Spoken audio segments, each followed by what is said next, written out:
ఒంటరి పోరాటం. రామచంద్ర యాదవ్ ప్రస్థానం. ధర్మం తోడుగా, దేవుడి ఆశీస్సులతో. అందరి కోసం ఒక్కడే చేస్తున్న పోరాటం.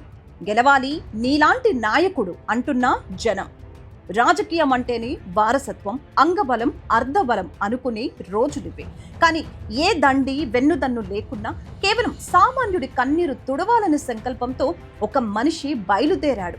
గెలవాలి నీలాంటి నాయకుడు, నిలవాలి నీలాంటి జన నాయకుడు అని ప్రతి పేదవాడి గుండె కోరుకునేలా తన ప్రయాణాన్ని మొదలుపెట్టారు బీసీవై పార్టీ అధినేత బోడె రామచంద్ర యాదవ్.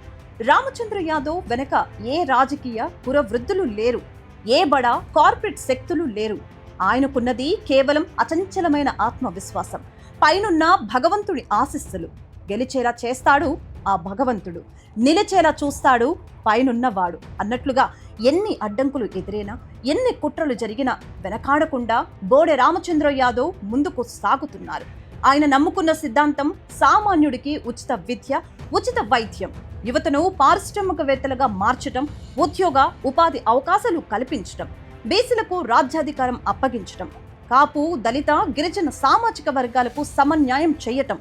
ఈ ధర్మమే ఆయనను గెలుపు తీరాలకు చేరుస్తోంది. రాజకీయ వ్యవస్థలో మార్పు తేవటం అంటే సముద్రాన్ని ఎదురీదటమే.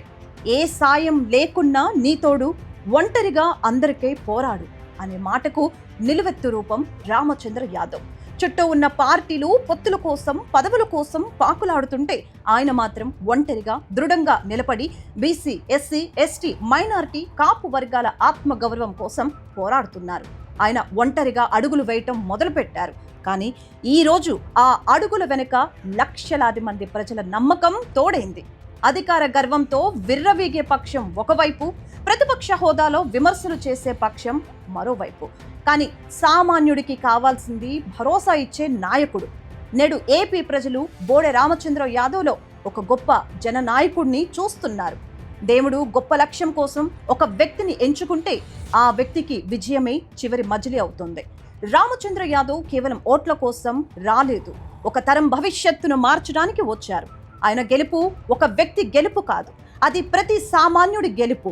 నిలవాలి నీలాంటి నాయకుడు, గెలవాలి నీలాంటి జన నాయకుడు.